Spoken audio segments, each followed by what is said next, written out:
Russia is back, and so is history. Richard McCulloch. I remember the Cuban Missile Crisis when I was 13, and for the only time in my life nuclear war seemed like a very real and imminent possibility. I also remember the very different feelings I had in the spring of 1989 when we saw the first definite signs of the end of the Cold War that began before I was born.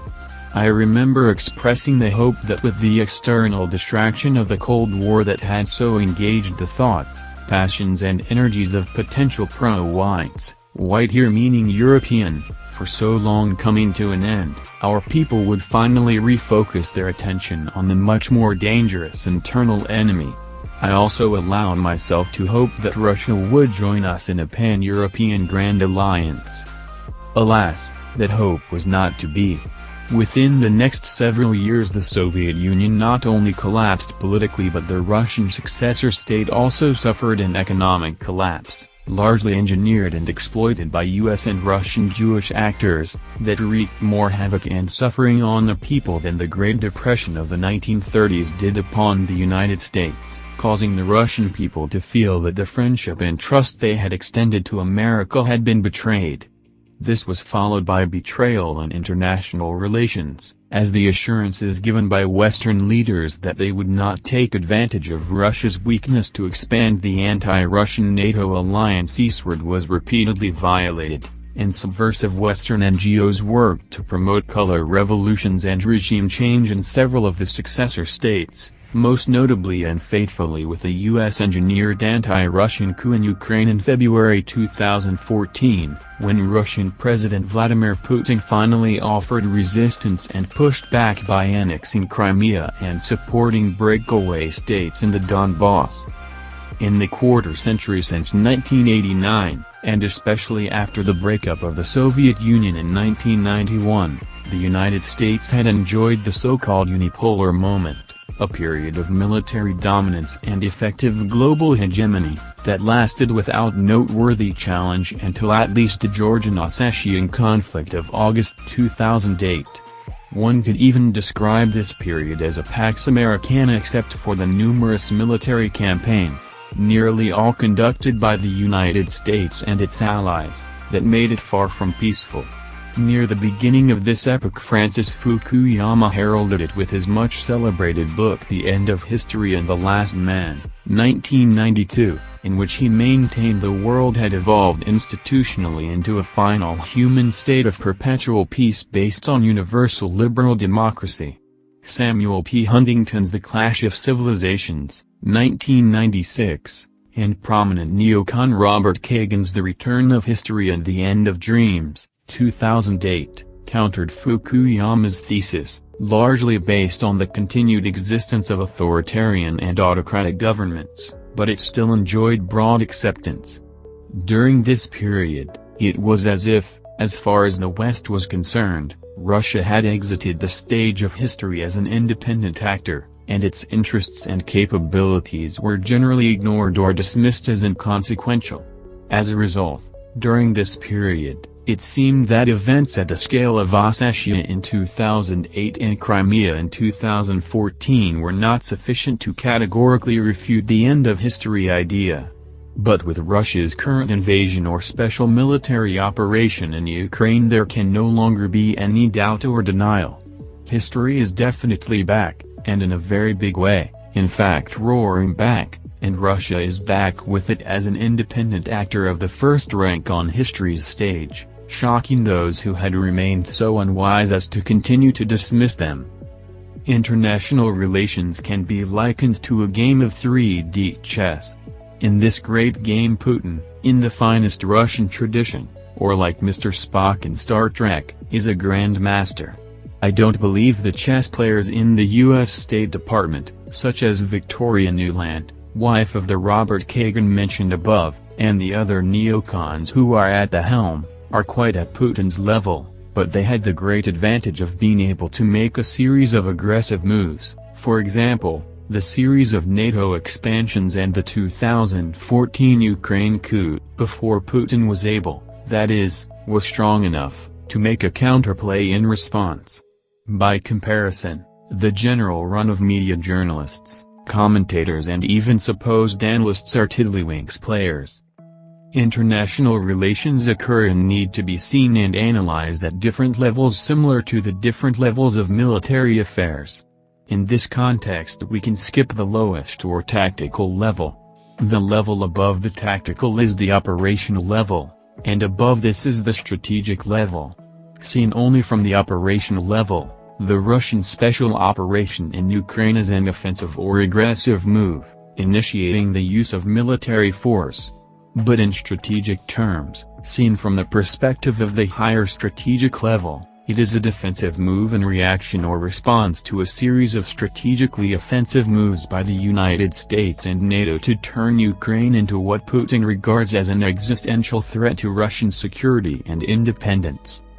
In theory there are two major schools of international relations, the liberal idealist school and the realist school. The former, which was exemplified in Fukuyama's end of history thesis, is based on the Enlightenment concepts of rights and values, and since its inception has been preached much more than practiced, honored more in the breach than in the observance, with the realist approach actually applied and practiced though often hypocritically disguised or cloaked under liberal idealist arguments and justifications. Realism is the tradition of Thucydides, the strong do what they want. The weak suffer what they must, Machiavelli, Bismarck, George Kennan, and Henry Kissinger, and is currently perhaps best represented academically by John Mearsheimer. Realism has always been dominant in the actual practice of international relations by the great powers, however dominant liberal idealism might be in academia and among philosophers, media talking heads, a deluded public, and the misleading politicians who help delude them. Colonel Douglas MacGregor, although primarily a military analyst, is also firmly in the realist tradition in his analysis of international relations. The problem is that liberalism, in the words of Will Durant, is a luxury of security, and this is especially true in international relations. Where one's security, one's perceived existential interests, are at stake, liberalism is a luxury one cannot afford, and realism reigns. It is futile to attempt to discuss the Ukraine matter in a useful way with those who are ignorant of its background or context, or of the Russian perspective, or who are intolerantly hyperpartisan or hypersubjective and thus unwilling or dangerously unable to understand the opponent's position and motives. This would seem to include the great majority of the public, along with the media figures who pose as experts and presume to lecture us in the more realistic terms of liberal idealism. In this sense, John Mearsheimer, co-author of the Israel Lobby and U.S. Foreign Policy, and Ray McGovern, former head of the Russia desk at the CIA, are commendable for carefully and objectively providing the necessary background, context and facts before presenting their realist views, which would not be so understandable and justifiable otherwise. See Putin's invasion of Ukraine to Lawn with Ray McGovern and John Mearsheimer, March 2, 2022. By contrast, at least from what I've seen and heard, the mainstream media provides neither context nor the pre-2014 background, or the Russian perspective, but rather seeks to block or ban this information as it would tend to discredit the politically correct liberal idealist posturing that is being used to cloak the strictly realist and strategically offensive aggressive moves made by the US and NATO. In this regard there is also a clear difference between military analysts Colonel Douglas MacGregor and Lieutenant General Keith Kellogg. The latter, when asked what reasons or justifications Putin could have for invading Ukraine, could only, with the look of a deer caught in the headlights, profess complete bafflement, thus revealing his own uselessness as a serious analyst, because to admit any legitimate reason would be politically incorrect. And modern generals tend to be careful political animals, and colonels who are not careful political animals are unlikely to be promoted to general. The United States and NATO are major players in the Ukraine crisis, with the US leading. Their series of strategic offensive moves actually precipitated the event, so Russia clearly can't trust them to act as honest brokers in peace negotiations. This provides an opportunity for France and Germany to step back onto the stage of history as independent actors, following up on their role as mediators in the Minsk agreements, to again offer their good offices in peace negotiations. Failing this, it seems likely the war could continue for some time, with the Russians eventually imposing a de facto partition in which they occupy much more of Ukraine than would have been the case if the crisis had ended quickly by satisfying their demands. John Mearsheimer said that Russia didn't want to occupy Ukraine, as doing so would be like swallowing a porcupine. In the context of this analogy, the densest concentration of Kuril's is in the northwest, the 10 northwestern oblasts, administrative districts, that are the most anti-Russian part of the country. That is also the part of the country closest to Poland and the core NATO countries. It is therefore the part of Ukraine that Russia would be least likely to occupy. The rest of the country, including the entirety of its Black Sea coast, could end up on the Russian side of a partition, with the border perhaps running north to south along the eastern borders of the oblasts of Zhytomyr and Vinnytska that would be about 250 miles long compared to the previous 1,226-mile border. Mearsheimer is an exponent of what he terms offensive realism. In this theory of international relations, states seek to maximize their power, wanting as much as they can get, with hegemony as their ultimate goal. This contrasts with defensive realism, which theorizes that states don't want much more power than they already have if it is enough to give them security, in which case they concentrate on maintaining the balance of power rather than risk upsetting it by seeking more. In these terms, I would tend to see the United States as primarily practicing defensive realism, in the form of George Kennan's policy of containment, in the first several decades of the Cold War.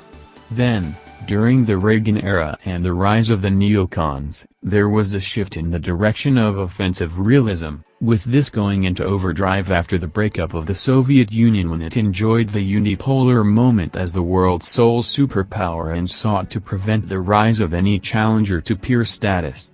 Russia's strategy throughout the Cold War tended to be more consistently and cautiously defensive, the Cuban Missile Crisis being a rare exception, and even this was more of a counter to the missiles already deployed by the US and Turkey than a true offensive initiative, and this has remained true during the Putin era.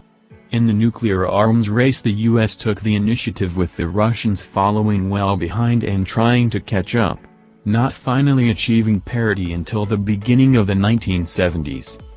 According to Mearsheimer, a cardinal tenet of offensive realism is that a smaller and weaker state, such as Ukraine, that borders a much larger and more powerful state, such as Russia, should seek to avoid being antagonistic toward or being a serious threat to, and certainly not existential threat to, the larger state.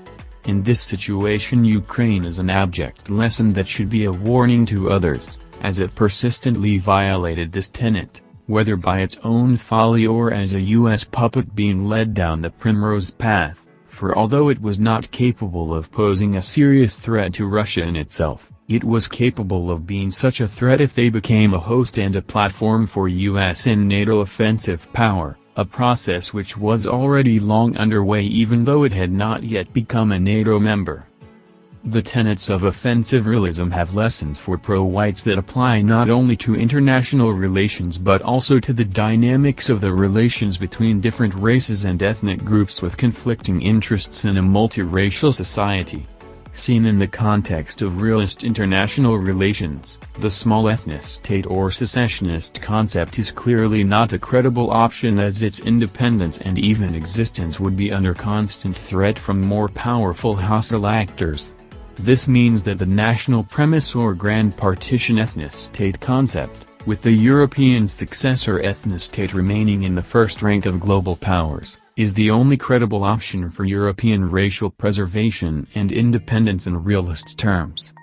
An example of this concept would be my proposal for a partition into European and non-European successor states, with the non-European population occupying the 669,000 square miles of the Southwest between the Atchafalaya, Mississippi and Arkansas rivers in the east and the Pacific in the west, and the European population occupying the larger remaining part of 2,226,000 square miles. Applying realist theory to interracial relations, where the different races have competing and conflicting interests and a resulting adversarial relationship, with each wanting to maximize its level of power and control, supports the necessity for a separation of the races into different countries or ethnostates with their own governments where it can be in control of its own existence. What should be the stance of pro-whites on the Ukraine issue? The realist answer would be whatever is best for the white, that is, European, race in its current struggle for survival and liberation from the anti-white forces that are subjugating and destroying it. Obviously, we should seek to avoid any war between the kindred peoples of our race, which in Eastern Europe is complicated, as it was in Yugoslavia, by traditional but now petty intra-Slavic nationalism, ethnic ressentiment, and revanchism. But in terms of the interests of the white race, and of the racial interests of the Ukrainian people themselves, Ukraine has been moving in the wrong direction, as have almost all white countries.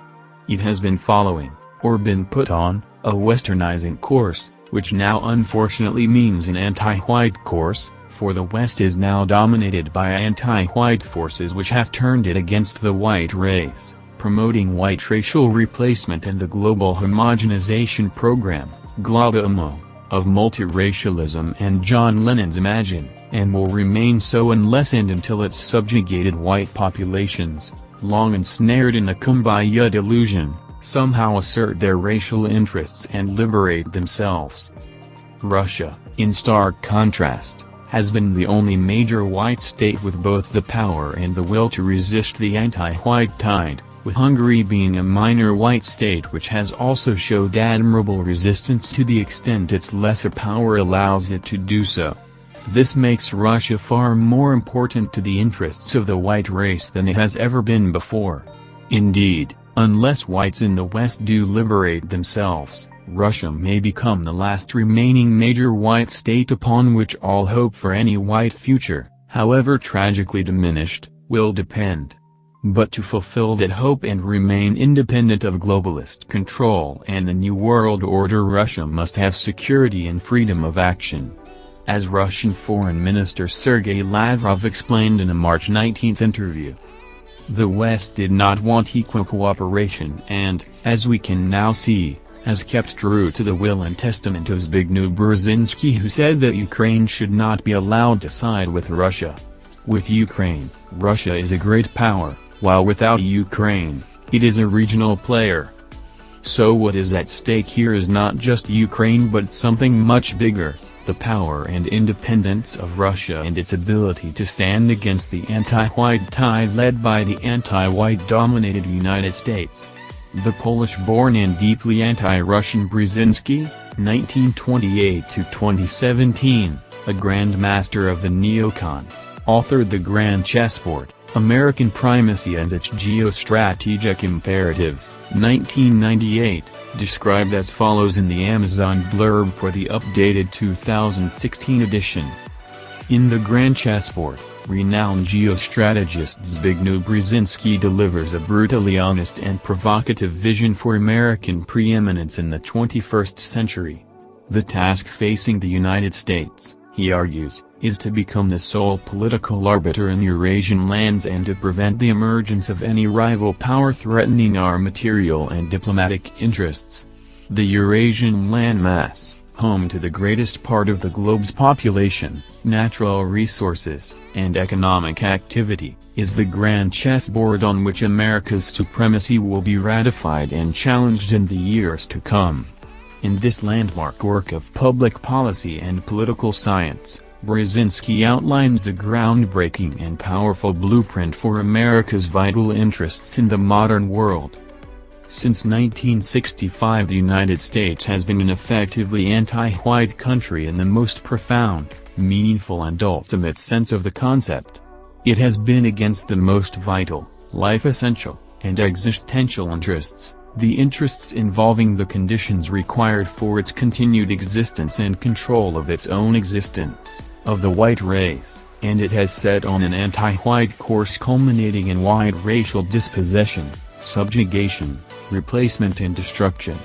Within 1 or 2 decades after 1965, the same was true for Canada, Australia, Britain and the other countries of Western Europe. After 1991, most of the countries of Eastern Europe started on the same course.